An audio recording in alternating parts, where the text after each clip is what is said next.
Hi guys, welcome back to my channel. This is Merlin Del Rosario, the Wandering Broker. For today, we are going on a house tour here in Indangan, Davao City, the Oakridge subdivision. So let's go ahead, I'll give you a tour. The Oakridge residential estate is a mid-cost to high-end subdivision located in the northern part of Davao City. Situated in the booming area of Indangan, Davao City, with a very nice panoramic view of Samal Island. The area is accessible to Malagamot, Comunal, and Indangan Road.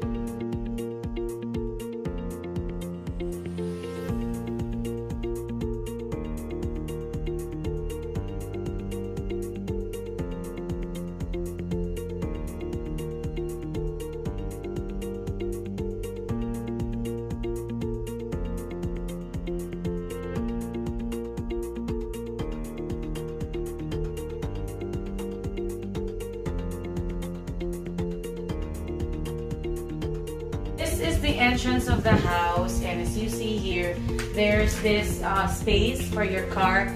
It can fit two cars, small one and a big one, or you can just have one car here, and then this part right here could be your welcome area, or you can put some furniture. So this one is your an open space. You can have landscape done here. What I like about the house is it's not attached to this part right here. It's not attached to another house, so you have setbacks all the way to your property. So let's go ahead and check the house inside.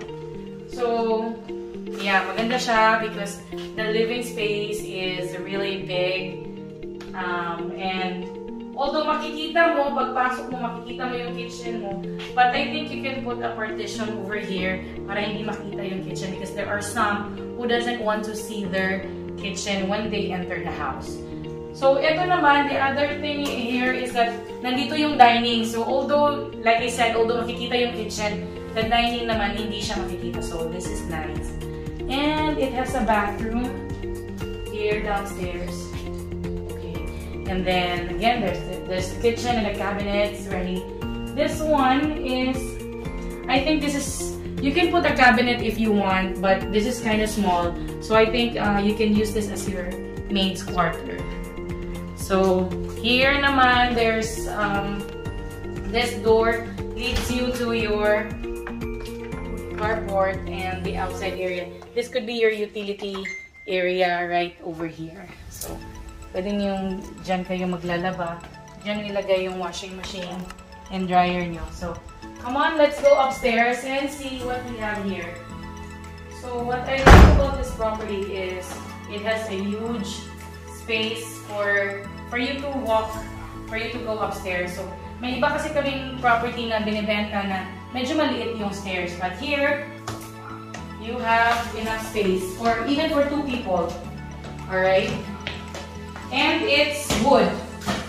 I just don't know what wood it is, but yeah, that's wood. So this is your area upstairs. So here, kahit na ano siya, you can also put some like this, ilagyan ng ng upuan, or you still have space.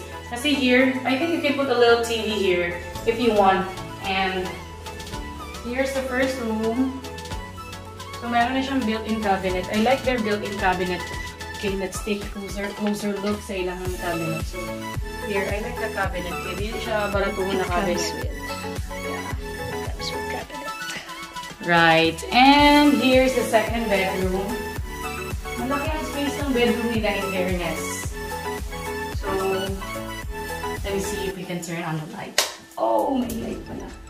Ayan, that's the second bedroom. And there's another common bathroom here, and then in the master's bedroom, here's the master's bedroom. It has this, meron na din siyang toilet and bath here.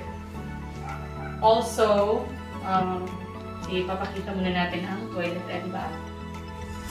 Malaki din siya. It also has this built-in cabinet also. And of course, our favorite part, is the balcony. So ito guys, although maliit lang ang balcony, but it's already enough naman. Relaxing. And you have this. You have this right here.